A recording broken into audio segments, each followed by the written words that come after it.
You ask Tiger to solve. This deals with linear equations with one unknown.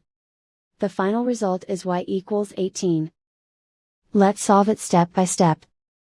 Group all constants on the right side of the equation. Subtract 1 from both sides. Simplify the arithmetic.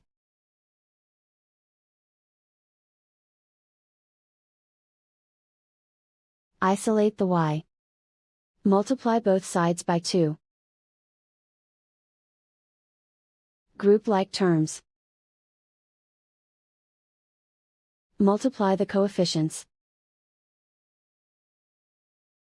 Simplify the fraction. Simplify the arithmetic. And so the final result is y equals 18.